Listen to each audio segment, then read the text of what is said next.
Boa tarde, todos vocês. Estamos aqui para mais um grupo de apoio nacional a pessoas com zumbido.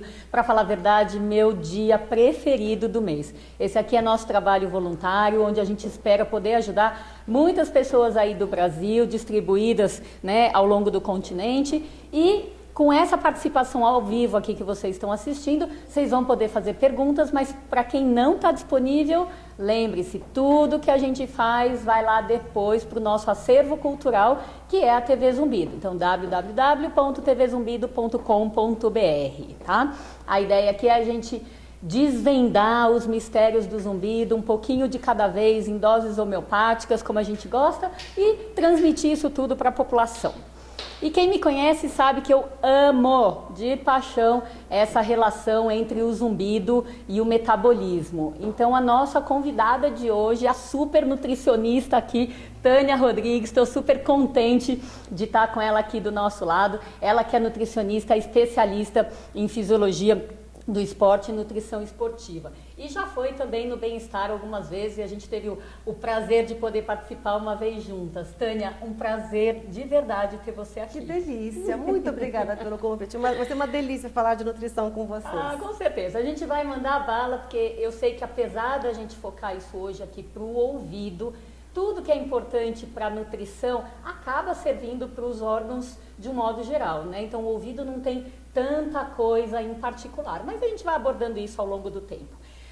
Tânia, você conhece aqueles ditados populares aí que falam coisas do tipo você é o que você come, ou a gente morre pela boca? Faz sentido para você que é uma especialista? Todos esses ditados fazem sentido, porque na verdade todo o nosso organismo, o funcionamento como o corpo funciona, como ele tem resultados, depende do quanto a gente come. E é por isso que esses ditados dizem, você é o que você come. Você vai estar muito bem de saúde se comer bem, muito mal de saúde se comer mal. Exatamente. O pior é que comer mal inclui comer umas coisas gostosas, né? Então as pessoas têm umas dificuldades de comer bem porque não quer tirar coisas gostosas, não é verdade? Tem um outro ditado, que não é um ditado popular, ainda validado, mas que diz o seguinte, se é gostoso faz mal. O que não mata engorda. O que não mata engorda, pois é. Enfim, me conta se no seu dia a dia como nutricionista você costuma ver pessoas que têm queixas de ouvido. Então, perda de audição, ou zumbido, ou tontura, ouvido tampado. Como é que é isso para você?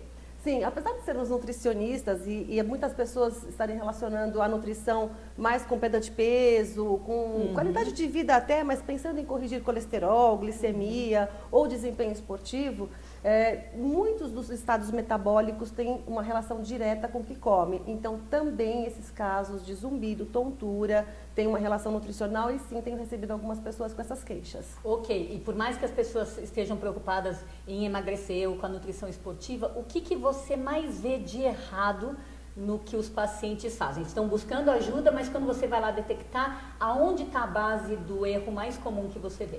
O mais comum, por acaso, tem uma relação também com o nosso assunto aqui, que é o ouvido, que é o jejum prolongado. As pessoas não têm hábito de fracionar, como chamamos na nutrição, de ter café da manhã, refeições pequenas entre as refeições maiores, organizar o dia de tal forma que a gente distribua melhor as calorias. E o jejum prolongado, além de outros problemas, também pode ser uma causa ruim para a saúde do ouvido, não é isso? E como é que a gente combate esse jejum prolongado? O que é o mais fácil de estar orientando?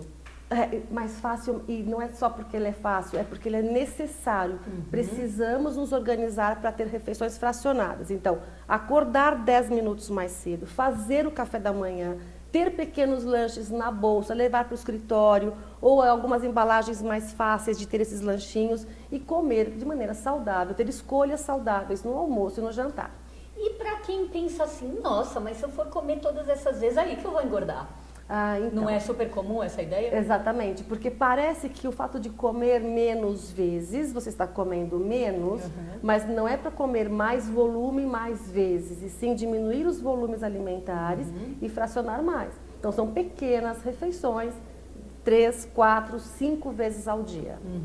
E o que a gente vai puxar desse jejum prolongado aqui para o ouvido?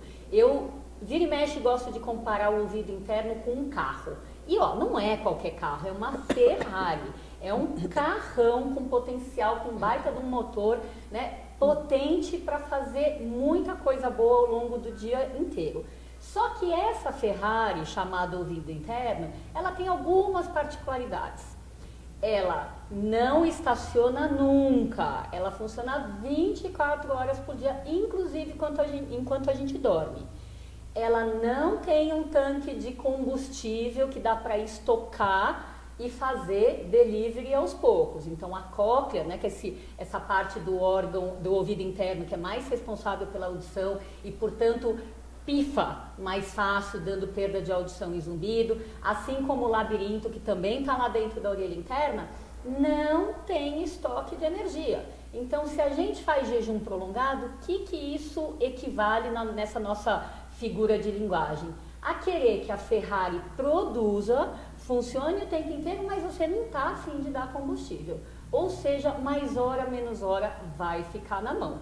Então, isso é super importante para que as pessoas entendam que, tá dormindo, né? Para quem dorme aí 6 a 8 horas por noite, já é o maior período de jejum do seu corpo. Só que o carro tá ali lento, vamos dizer assim, com pouco consumo. Você abriu o olho, levantou da cama, você está engatando marcha, tá? Então, é importantíssimo que você acorde e dê combustível para esse carro, que é o que a Tânia falou. Se vai acordar em cima da hora para ir para a escola, para ir para o trabalho, para ir para a academia, acorda 10 minutos antes, né? Isso é questão de bom senso, é questão de costume, não é verdade? Exatamente.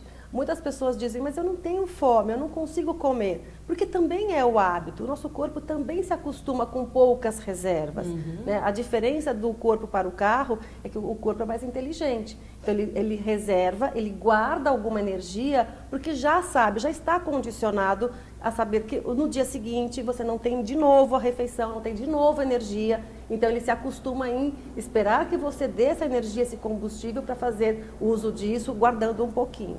O que também reverte em ganho de peso. Reservar energia corporal também é ganho de peso.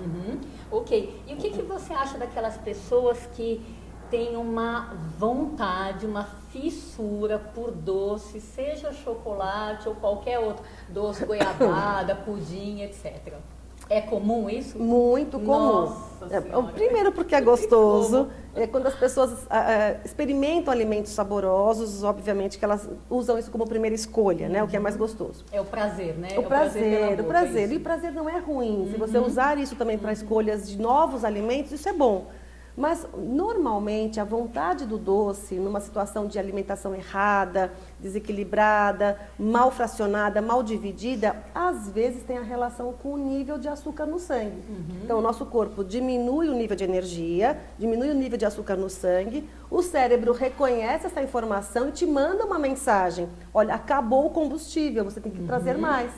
E você lembra de coisas que você já conhece, que você gosta, mais fácil acesso e dá uma energia rápida para o organismo. E aí passa a consumir muito mais açúcar do que realmente o corpo precisaria. E essa questão de comer mais doce, você vê, tem relação com o fato das pessoas trabalharem mais fora de casa, trabalharem mais na rua e daí parar para comer qualquer coisa rápida ou não? Você acha que às vezes, mesmo dentro de casa, a pessoa que consegue, tem poder para controlar a coisa, não controla muito bem? Como que você vê isso? São duas situações.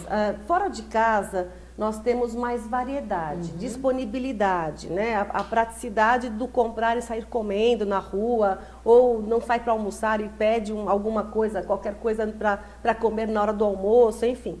Mas estar em casa também tem uma outra facilidade. Se você já abasteceu sua geladeira, se você tem essas bobagenzinhas em casa, estudando, assistindo televisão, ou um pouco mais ocioso, ou mesmo com as tarefas domésticas, sabe que tem e aí vai buscar.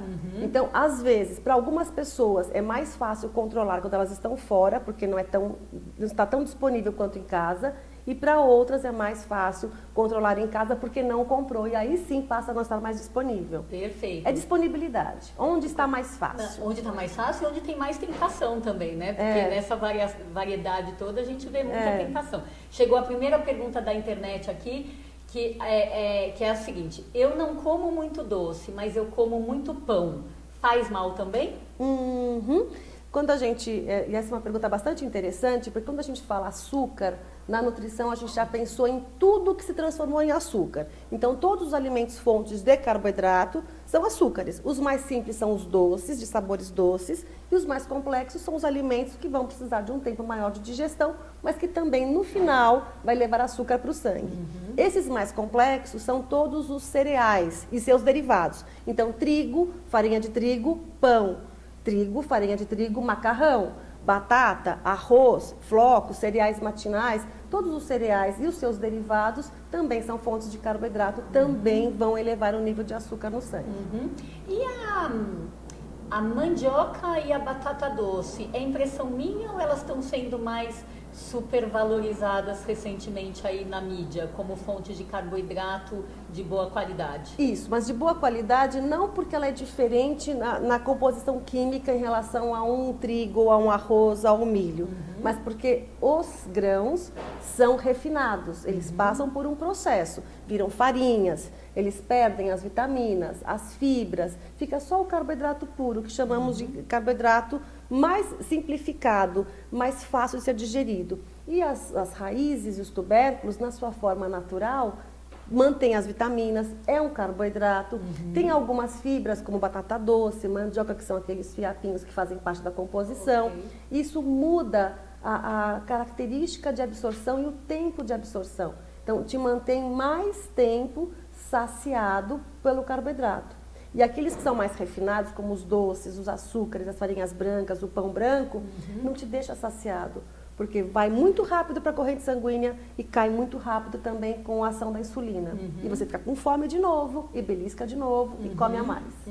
Eu estou me lembrando de um caso aqui que a Marcinha que sempre conta nos cursos que a gente dá, de uma paciente que queria emagrecer. Então, o que ela fazia? Ela ficava o dia inteiro sem comer e depois de noite, quando dava fome, ela abria uma lata de leite condensado. Zumbido e tontura. É de sentar e chorar, não é? Não pode fazer isso. Tem que ter uma variedade de alimentos saudáveis, né? Não dá. Com certeza. E frutas? Outra pergunta da internet aí. O que você tem para falar aí sobre o benefício das frutas? Comer fruta demais faz mal? Bom, primeiro a gente tem uma recomendação universal, mundial, de consumo de frutas que faz parte da saudabilidade alimentar. Todo mundo deve consumir frutas, legumes e verduras como fonte de frutas, vitaminas e minerais. O consumo diário de aproximadamente 3 a 5 porções de frutas, o que significa uns 400 gramas de frutas dia, pode combater, diminuir e até tratar alguns tipos de cânceres, de tão importante que é. Gente, isso é muito importante. É muito importante. Todo mundo guarda isso. Porque são vitaminas imprescindíveis na formação, na ressíntese de células, de sistemas, de enzimas, para o nosso corpo funcionar. São os aditivos para aquele nosso carro que contamos agora no começo. É o que faz o motor trabalhar melhor, ter mais longevidade e saudabilidade. Porém, frutas, como qualquer alimento, tem sua composição química. Então, excesso de qualquer coisa faz mal. Tudo que é demais faz mal. Então, excesso de açúcares das frutas também podem trazer alguns efeitos negativos, como o problema do zumbido, da tontura. E, por curiosidade, esses tipos de câncer que a ingesta regular de frutas pode ajudar a prevenir, eles estão só no trato gastrointestinal ou você acha que tem outros tipos também? Tem, por exemplo, as vitaminas dos beta-carotenos, dos carotenoides, tem relação com câncer de pele, câncer de próstata, câncer de mama. Então, no digestório, sim, são mais importantes, porque faz o funcionamento, mantém o intestino saudável, consequentemente, você pode evitar alguns tipos de cânceres do intestino, mas de todo o nosso sistema, faz parte de todo o nosso corpo. Excelente, excelente. Olha a importância disso tudo que está sendo falado aqui, hein, pessoal, para vocês guardarem.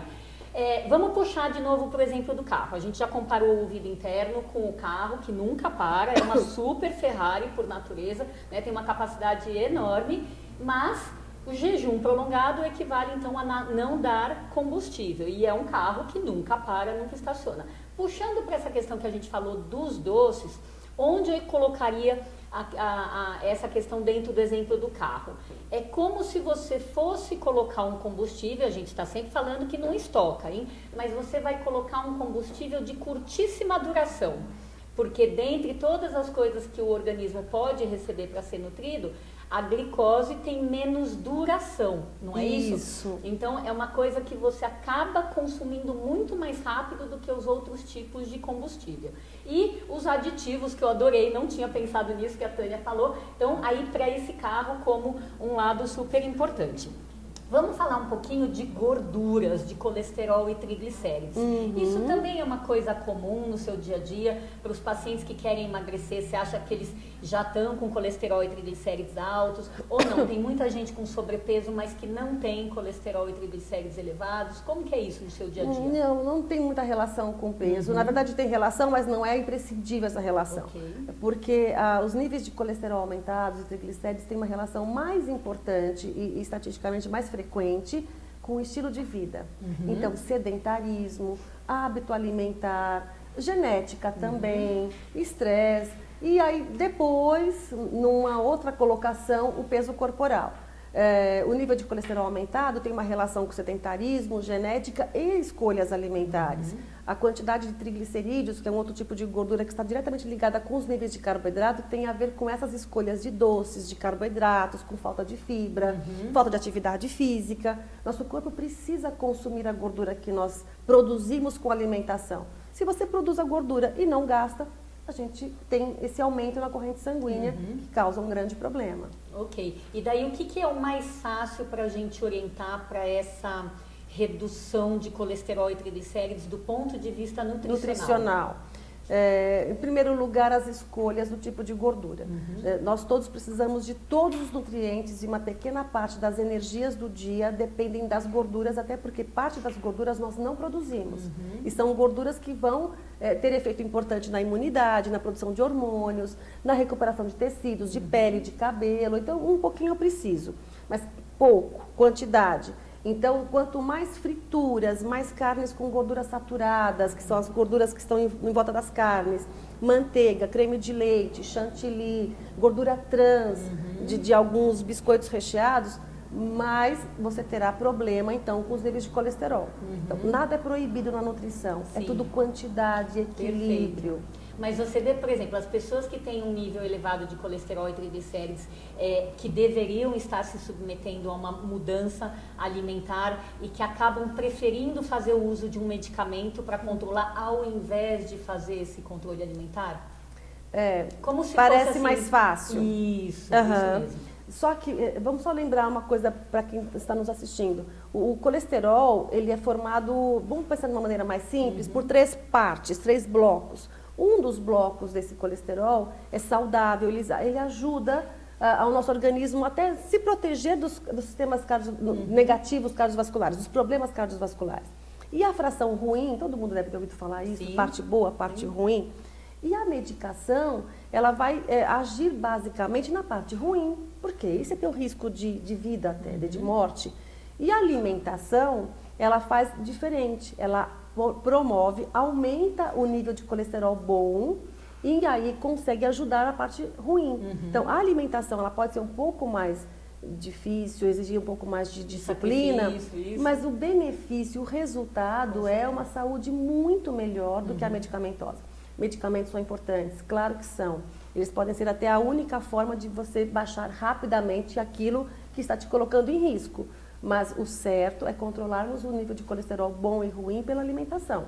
Então, gorduras saudáveis, abacate, óleos vegetais, castanhas, nozes e peixes. E menos gorduras saturadas, manteiga, creme de leite, sorvetes, chocolates e carnes gordas. Ok, excelente. Então, a gente está puxando isso aqui porque optar pela coisa mais simples, mais passiva, eu diria, né? Com menos, que demanda menos esforço da pessoa, eu vejo isso como opção número 1, a menos que a pessoa tenha muita consciência da saúde. Então, cuidar da saúde com a base alimentar deveria ser o plano A, base alimentar e atividade física. Para os casos onde isso não é suficiente, aí sim adicionar a medicação, né? Eu acho que isso seria o básico para a gente passar aqui para todo mundo. Então, voltando para a nossa Ferrari, onde é que a gente encaixa a questão do colesterol e triglicéridos? Imagina que aqui eu tenho um copo de água e eu vou uma garrafa de água, desculpa, e eu vou derramar essa água, vou botar a garrafa de ponta cabeça. E essa água ela vai despencar porque ela é muito fluida.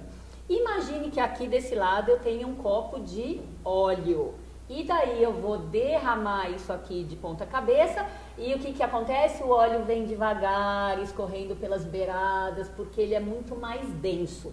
Então, o sangue que é muito rico em colesterol e triglicérides, ele fica muito mais viscoso, muito mais pegajoso, como se fosse o copo de óleo e não como se fosse o copo de água. Então imagina esse sangue pegajoso, que daí tem que passar por um lugarzinho fino, que é o túnel onde esse combustível vai ser entregue para a Ferrari funcionar.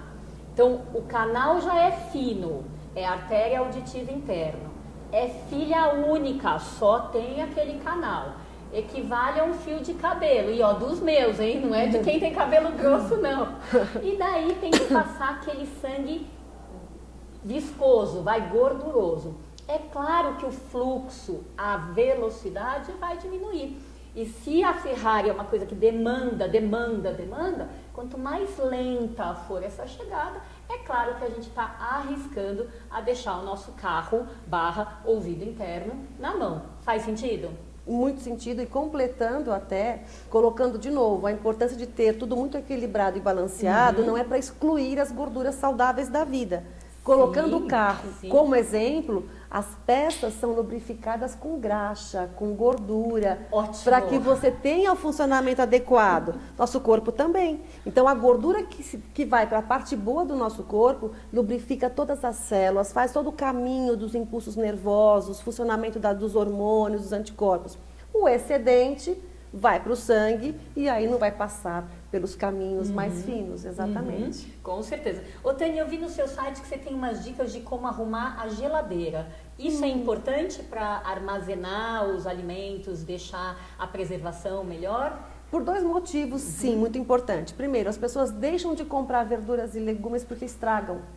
Elas compram, colocam no fundo da geladeira e esqueceram que compraram. E aí não fazem mais, não vêm, né? Ou até fazem, mas pela bagunça da geladeira, os alimentos passam prazo de validade, ficam com odor horrível, passa a ser até risco de consumo se eles não estão adequados para o consumo, pelo tamanho, pela disponibilidade da geladeira com a temperatura. Então, o que está na porta, o que está no fundo, o que está embaixo, mais perto do freezer. Então, arrumar a geladeira também é uma forma de você saber o que está disponível, criar rapidamente o seu lanchinho, a sua refeição e manter os alimentos saudáveis e aí fazer uma programação de compras também. Ok. E, assim, na vida moderna, considerando que, por mais... Assim, a gente fala muito desse assunto de alimentação, mas vira e mexe eu me surpreendo ainda como parece que tem muita falta de informação. Então, a gente é um ponto mais viciado, porque está sempre falando e, às vezes, tem a sensação que muita gente já conhece o assunto. Mas se a gente considerar que tem muita desinformação ainda, tem muitas tentações aí em tudo que é, sei lá, padaria, barzinho, que você entra na esquina. E que as pessoas hoje têm falta de tempo, ou pelo menos, né, não se organizam para dar tempo suficiente para organizar as refeições. Que dicas que você poderia dar do ponto de vista prático de como se organizar, além de acordar mais cedo e fazer os lanchinhos para o dia inteiro? Tem alguma coisa que você pode ajudar quem está nos assistindo? Então, se a gente pensa em falta de tempo, você colocou que não é só vontade, tentações, disponibilidade, é mais pelo tempo, não é mesmo? As pessoas passam pelo mesmo caminho, elas vão para o trabalho, para a escola, para a faculdade e compram sempre no mesmo lugar e aí se acostumam a pedir a mesma coisa. Então, a primeira dica, eu acho que é conhecer melhor o mercado. Você tem que passar por um supermercado grande, mega, enorme, e conhecer todas as disponibilidades. Hoje tem muita informação em rótulo, então você pode até descobrir biscoitos mais saudáveis, diferentes daquele que você consumia, iogurtes mais saudáveis, com menos açúcar do que aquele que você consumia, e até frutas secas, se você vai estragar na geladeira, frutas secas que duram mais. Então, talvez primeiro conhecer tudo que você gosta, quais que estão, com tanta informação que a gente tem hoje pela internet, por todos os meios, quais que estão listados como alimentos mais saudáveis e mudar seus hábitos, então, fazendo compras, escolhas mais saudáveis, mesmo que práticas, mesmo que industrializadas, mesmo que empacotadas, para facilitar o seu dia a dia. Agora excelente, a gente recebeu uma pergunta que eu sei que você vai detonar aí. A pergunta é mel. Mel. Amigo ou vilão? O mel, e eu já vou aproveitar e colocar o açúcar mascavo. Tá. Amigo ou vilão? Olha, nós tivemos a oportunidade de discutir muito sobre mel um dia. Para quem nunca nos viu falando de mel, ficamos meia hora falando só de mel, né? Foi muito bom. Que a gente fazia isso a vida inteira. Pois né? Aliás, nós aprendemos bastante naquele dia.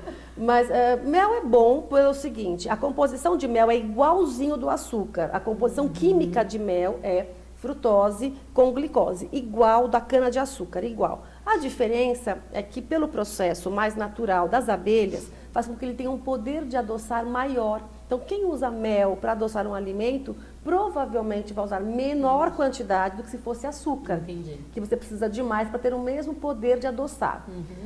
E o açúcar mascavo, ou o açúcar demerara, ou a rapadura, enfim, vem do mesmo processo. A cana-de-açúcar, garapa, que é um líquido com frutose e glicose, vai perdendo a água, ficando cada vez mais seco por calor, e aí vira rapadura, e aí vai para o açúcar demerara, e aí passa para o mascavo, depois mais limpo, acidificado para o cristal, do cristal para o refinado.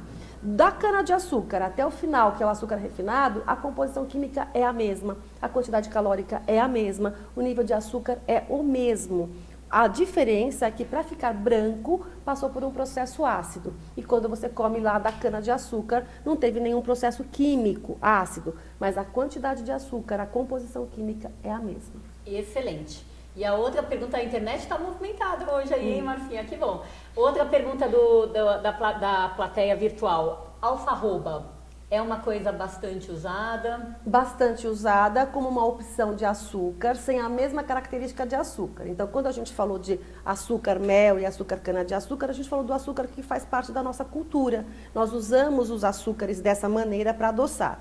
De outra forma, em lugares que não tem a cana-de-açúcar, por exemplo, a alfarroba é uma casca, é uma parte mais endurecida que tem na sua composição química o poder de adoçar, mas não tem o mesmo poder de elevar o nível de açúcar no sangue. Então, pode ser uma opção mais natural, sem tornar o alimento com os mesmos efeitos de doce. Ok. Essa questão da alfarroba eu aprendi com um paciente médico, diabético, não conseguia largar o chocolate e tinha tontura, zumbido e perda de audição e veio pedir pra gente ajudar. Eu falei assim, vamos negociar, né? Vamos negociar. A gente já tá com diabetes, não consegue tirar o doce, tem que ter alguma coisa errada aí. Como é que a gente vai fazer para conseguir colocar um fracionamento melhor e uma retirada de doce para não ficar estimulando esse erro metabólico e o ouvido sofrendo? Então, coloquei para ele entendeu e ele foi se virar.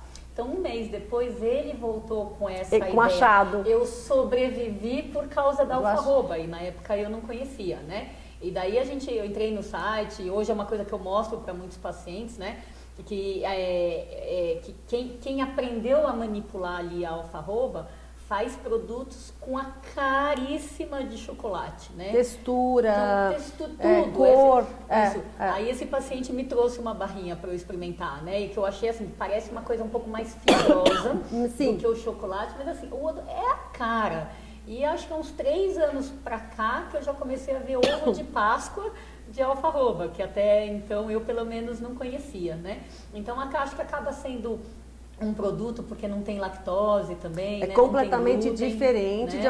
é completamente diferente da composição do chocolate, né? O chocolate é a semente do cacau que faz a produção lá do chocolate mesmo, e aí a barrinha de chocolate passa por manteiga de cacau mais leite. Alfarroba não, é só o produto final mesmo da noz da alfarroba, que é uma planta. Ok. Mais perguntas aqui, ó. Estão perguntando, uva é ruim para o zumbido? Seja pelo açúcar ou pelo tanino? Você conhece alguma informação? Eu desconheço. Pelo tanino, eu acho que você poderia responder melhor, porque eu também desconheço. Não está na nossa lista de proibições para o zumbido tanino, em especial. Exatamente. E só para saber, tanino ele fica mais na água tônica do que, na verdade, em alguns alimentos que consumimos no dia a dia, em quantidade. Mas pelo açúcar, provavelmente. A uva é uma das frutas mais ricas em glicose e frutose, cuja composição é a mesma do açúcar. Então, ela facilita, sim, a transformação e aumentar o nível de açúcar. E daí qualquer tipo de uva? Qualquer uma. Isso faz parte da composição da fruta. Ok. Desculpa, Imagina. outras frutas mais densas, não tão aguadas, ela tem na sua composição amido, tem outros carboidratos misturados. Então, quanto mais aguada for a fruta, mais rica em frutose, mais rica em glicose, que são açúcares que dão esse sabor doce e se elevam mais rápido. Frutose sozinha não se eleva rápido. Então, se a fruta tiver mais frutose que glicose, como melão, pera, não sobe tão rápido. Se tiver mais glicose que frutose, como uva, maçã, aí sobe mais rápido. Ok. Então, tem composições diferentes. Ok, e para gente que trabalha com o ouvido, o que é importante da gente saber?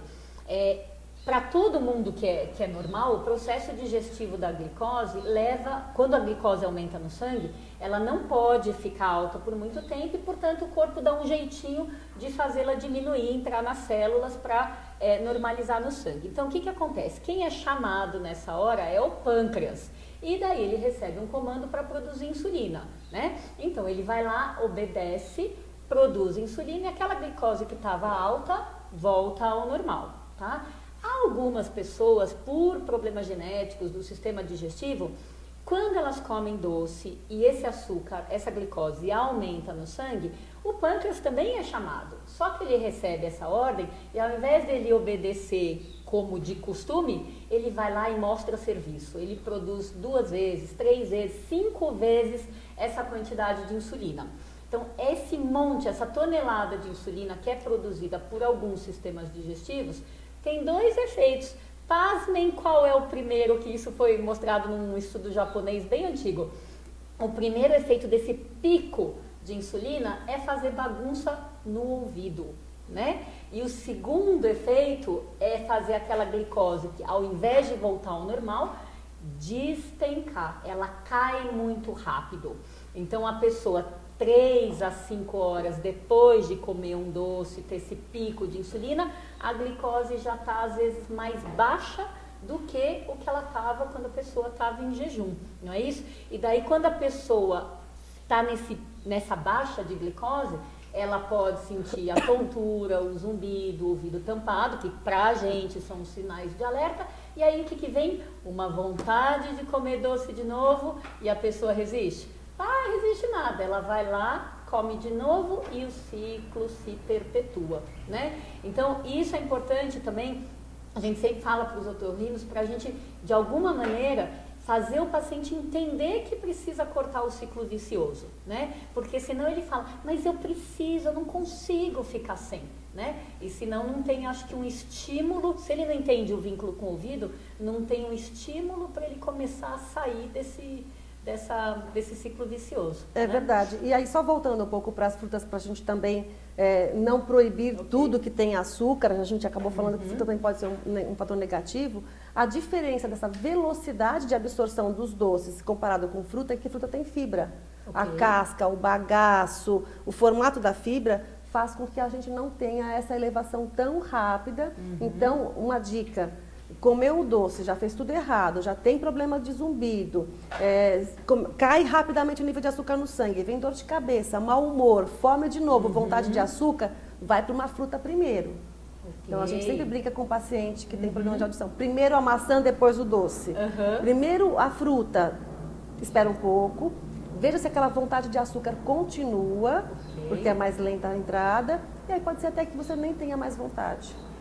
E essa dica de tomar água também vale como se fosse a fruta? Porque essa é uma coisa que eu já tinha ouvido. Quando dá vontade do doce, toma 1, 2 copos de água, eu não sei se pela dilatação do estômago, de tentar dar uma saciedade também, para ver se a fruta diminui, não faz tanto sentido. Depende da causa. Tá. Quando a causa é, de fato, por nível de açúcar abaixo no sangue, a vontade é por doce e sem critério. Você vai abrir uma lata de leite condensado mesmo. Ok. Agora, quando muitas pessoas confundem fome com sede.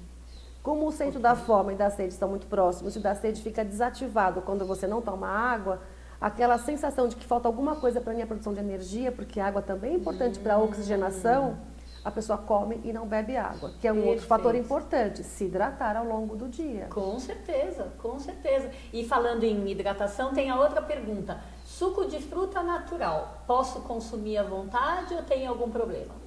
Então, a má notícia é que nada é à vontade, nem água, senão você morre afogado.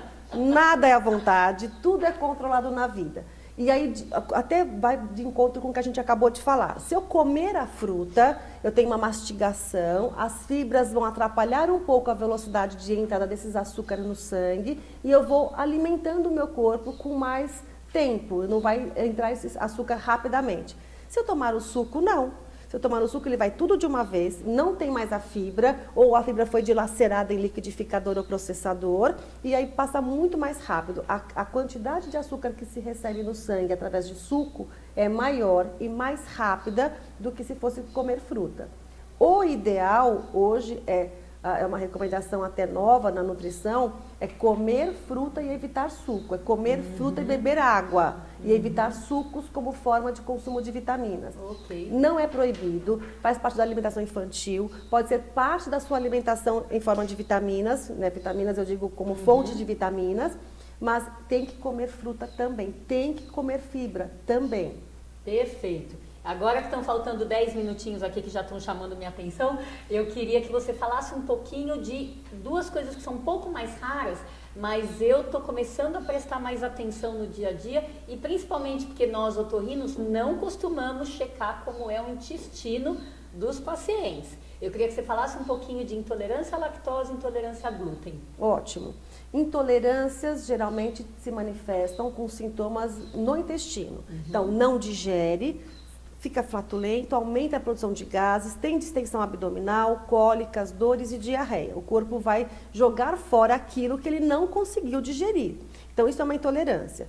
Nem todo mundo tem, mas é muito importante prestar atenção no funcionamento intestinal. Quando o intestino funciona direito, ele vai deixar de tempos em tempos absorver só o que o nosso corpo precisa e jogar fora de tempos em tempos aquilo que ele não precisa.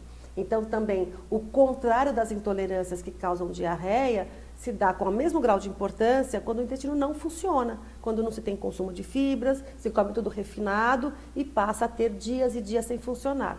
Então, prestar atenção no funcionamento intestinal, procurar um profissional que faça um diagnóstico correto para saber se você é intolerante, se de fato precisa de uma alimentação com restrição naqueles alimentos. Para glúten, todas as farinhas, exceto de arroz e todos os grãos, portanto, e pode consumir batatas e pode consumir mandiocas. E para leite, todos os derivados de leite também, porque se for uma intolerância de fato, mesmo a contaminação e mesmo pequena quantidade de lactose vai ter os mesmos sintomas.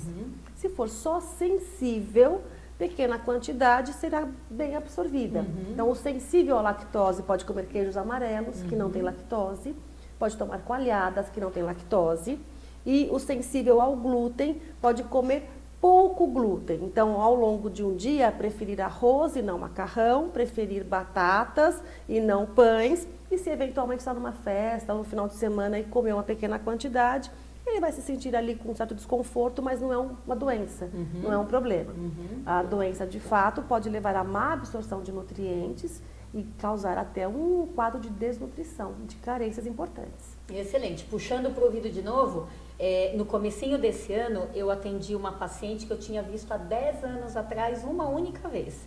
ela tinha tontura, tinha zumbido, ela tinha acabado de saber que ela tinha doença celíaca, né? Então, essa restrição, precisava dessa restrição do glúten, estava numa fase assim meio revoltada ainda com esse diagnóstico e no fim eu lembro que foi uma consulta até tranquila porque a gente só orientou e explicou como é que funciona o carro, né? O carro do ouvido, né? E daí fiquei 10 anos sem vê-la, ela voltou aí em janeiro, fevereiro, bonitona, 30 e poucos anos. O que ela me contou? Por causa da restrição do glúten, ela nunca foi tão saudável, no ponto de vista dela. Nunca se achou tão saudável. Atividade física, vida normal, aceitação da doença. E daí, tanto que ela passou bem por 10 anos, né, sem nenhuma crise nem nada, que ela achou que ela estava curada. Então, ela teve um fim de semana com amigos na praia, e nesse fim de semana ela tomou cerveja, comeu coxinha. Isso no fim de semana. Na terça-feira seguinte ela estava no consultório por causa de recidiva de tontura e de zumbido. Então, assim, eu lembrei dela agora porque, primeiro, foram 10 anos que assim, ela aceitou, fez super bem, exemplar. E eu achei muito bacana essa ideia. Olha, eu fiquei tão sem sintoma que eu achei que eu estava curada. Não tem volta, não, infelizmente. Se tem o diagnóstico de intolerância, não tem volta. O corpo não vai produzir mais as enzimas para quebrar aquela proteína glúten, né, chamada glúten do trigo, por exemplo.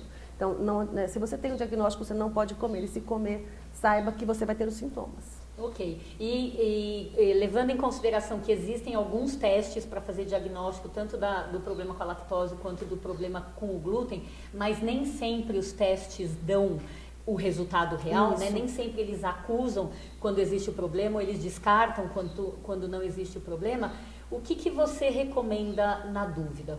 Analisar os sintomas, principalmente. Então, se a gente tem dúvida, por exemplo, de lactose, que é o mais fácil de fazer o teste, porque se você não digere a lactose, tomar lactose em jejum e colher o sangue vai mostrar que você não tem um aumento do nível de açúcar no sangue, porque você não digeriu, não tem mais açúcar ali, não passou o açúcar. Só que às vezes aparece uma leve elevação no nível de açúcar. Parece que você digeriu um pouco daquela lactose. Então, o que a gente faz testes mesmo. Retira tudo, vê como é a sensação, como se sente, como digere, como é a produção de energia, como fica a pele, como fica o funcionamento do intestino, para que a gente tenha, então, uma conduta do que é o mais ou menos. Então, ela é sensível, ele até pode comer de vez em quando, e aí criamos juntos uma frequência que não vai causar nenhum problema de saúde. Então, uma vez por semana, uma vez a cada 2 dias, porque ele faz um curso noturno e não tem opção naquele momento, mas evitando sempre que possível para ele ter o bem-estar de não provocar essa irritação, essa inflamação intestinal. Excelente. Vamos arrematar aqui com os 5 mandamentos de Tânia Rodrigues para vocês aí, para a gente estraçalhar. Fala aí. Você O que você acha importante? Eu achei o máximo. 5 mandamentos é aquela coisa, olha, não dá para escapar disso, né? Então detona aí para a nossa plateia. A gente, eu não sei nem se eu vou lembrar todos, porque faz tanto tempo que a gente escreveu isso. Pois é, a gente falou da hidratação, né? A gente comentou aqui também. A gente acha muito importante que as pessoas se acostumem a se hidratar, que levem garrafinhas no carro, no escritório, copos, enfim. Distribua, né? Para não esquecer. Porque você vai, no escritório eu tomo, mas em casa não. Então, no quarto tem uma garrafa, na cozinha tem uma garrafa, no banheiro não importa. E aí a gente se acostuma a tomar água aos poucos. Nunca fazer jejum, né? Isso para mim é regra, não pode. Então, mas eu não tomo café da manhã. Se você, pelo menos, quebrar o seu jejum com um alimento, você já começou o processo e vai aprender de alguma maneira. Então, abrir e tomar um iogurte, tomar um café com leite, ou pegar só um pão integral, por exemplo, qualquer coisa, quebre seu jejum. E se não dá pelo menos, pega as coisas de casa e vai comendo no caminho. Isso aí. Exatamente. Se tiver atividade física, a gente recomenda muito, né? Atividade física faz parte do processo de saúde. Não precisa ser um grande atleta, mas nunca faça em jejum também. A gente não vai emagrecer mais rápido, vai só diminuir a produção de energia e pode perder massa muscular se tiver jejum. O jantar, que deve ser a refeição mais leve. É verdade. Né? Isso porque a gente tem uma relação com peso. Todo mundo procura perda de peso. E um dos erros também é fazer o jantar a maior refeição do dia. Comeu mal durante o dia, chega à noite morrendo de fome e come demais. Errado. À noite o nosso metabolismo está mais baixo. precisamos comer menos no jantar e mais no almoço. Eu falei assim? E falou a falta quinta, que é a questão do alimento rico em carboidrato, meia hora antes Para da atividade, quando física, eu falei que não era para né? jejum, essa é a dica. Algum alimento fonte de carboidrato. Então aí vale os biscoitos, o pão, o arroz, a batata e vai fazer sua atividade física. Excelente. Então, o que a gente quer deixar claro para vocês aqui, ó. Todo esse assunto que foi aqui super bem falado aqui pela Tânia, ele é importante para todo mundo, 100% das pessoas com zumbido ou sem zumbido. Ou para quem já tem zumbido, é super importante para o futuro, para evitar a piora, porque a gente fala, a alimentação é a base do bom funcionamento corporal, da cabeça até a unha do pé. Mas as pessoas que estão nos assistindo, a gente sabe aí que já tem pergunta, tem algum alimento que melhora o zumbido, que faz o zumbido desaparecer? Eu não conheço, você conhece? Não. Um alimento para você começar a comer, a gente não conhece, mas a ideia nem era essa. A ideia é que todo mundo que está aí nos assistindo possa refletir. Será que eu, que tenho zumbido, faço ou não faço algum dos erros alimentares que foram explicados aqui? Porque se você tem zumbido e faz o erro alimentar, tem chance das coisas estarem andando juntas. Então vamos corrigir o erro alimentar para ver se você, por tabela, acaba melhorando do zumbido. Então essa é a questão que a gente sempre fala. Para quem quer cura do zumbido, cadê a cura do zumbido, que para a gente é uma melhora de 100%, é importantíssimo que a gente veja se está com a base boa. Porque se essa reeducação alimentar puder ser feita por 1 a 2 meses, vai que a pessoa melhore, sei lá, 30%, 50% do zumbido. Não é cura, não é a cura que todo mundo está querendo, mas a gente não está a ponto de menosprezar melhoras parciais. Então, se só entre aspas, com coisas saudáveis a gente já consegue colocar o nosso organismo em melhor funcionamento, estamos esperando o quê? Não é verdade? Então, é com isso que a gente deixa essa mensagem de saúde para vocês. Eu quero só pedir para a Tânia deixar um telefone de contato para todo mundo que quiser entrar em contato com você. Tá ótimo. Então, 3044 4047. Eu tenho o maior prazer em atendê-los. Tchau, gente. Super obrigada pela presença de vocês. Mês que vem tem mais. Até mais. Tchau, tchau.